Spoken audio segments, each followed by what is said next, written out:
নমস্কার, আজকে আপনাদের সামনে পঞ্চায়েত রিক্রুটমেন্ট প্র্যাকটিস সেট 1 নিয়ে হাজির হলাম। গুরুত্বপূর্ণ কোশ্চেন, এইগুলো পরীক্ষায় আসার সম্ভাবনা অনেক বেশি। সিন্ধু সভ্যতার উল্লেখযোগ্য বন্দর কোনটি? কোন পরীক্ষা এসেছিল? ডব্লিউবি কনস্টেবলে এসেছিল। উত্তর হচ্ছে লোতাল। লোতাল ছিল সিন্ধু সভ্যতার একটি প্রধান বন্দর, বাণিজ্য কেন্দ্র ছিল। বর্তমানে ভারতের গুজরাটে অবস্থিত। এটি ভারতের প্রাচীনতম মানব নির্মিত কৃত্রিম পোতাশ্রয় বা বন্দরগুলোর অন্যতম। কৃত্রিম মানে হচ্ছে মানুষের তৈরি, এটা প্রাকৃতিকভাবে নয়।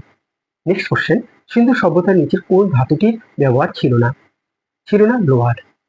সিন্ধু সভ্যতার মানব তামা সিন্ধু সভ্যতায় মানুষ তামা ও ব্রোঞ্জ, সোনা ও রূপার ব্যবহার জানতো, কিন্তু লোহার ব্যবহার জানতো না।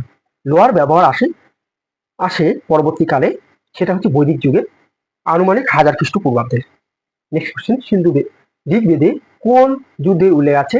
কোন পরীক্ষা এসেছিল? মিসলিনিয়াস 2019। 10,000। ঋগ্বেদের সপ্তম মণ্ডলে বিখ্যাত 10,000 যুদ্ধ, ব্যাটেল অফ দ্য 10 কিংস এর উল্লেখ রয়েছে।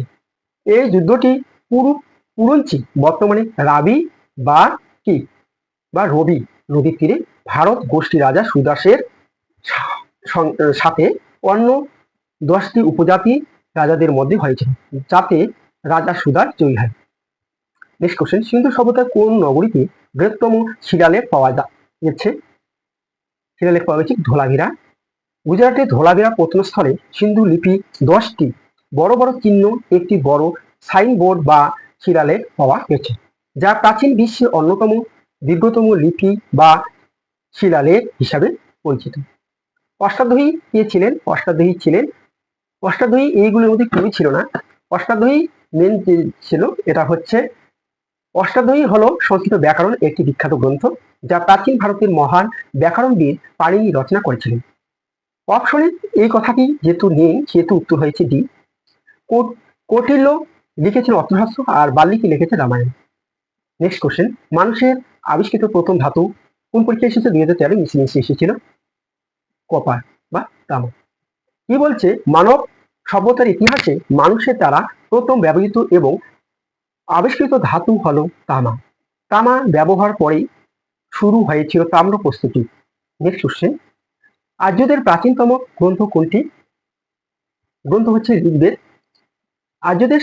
আর্যদের তথা সমগ্র পৃথিবীর প্রাচীনতম সাহিত্য নিদর্শন হলো ঋগ্বেদ।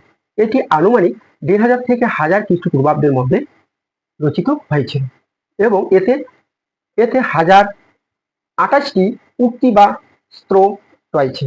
এটা এই 2026-এ এই কোশ্চেনটি ডাব্লিউবিসিএস প্রিতে এসেছে। যদি আমার নিয়মিত ক্লাস দেখতে চাও, তাহলে লাইক এবং সাবস্ক্রাইব করে পাশে থাকবেন। নমস্কার।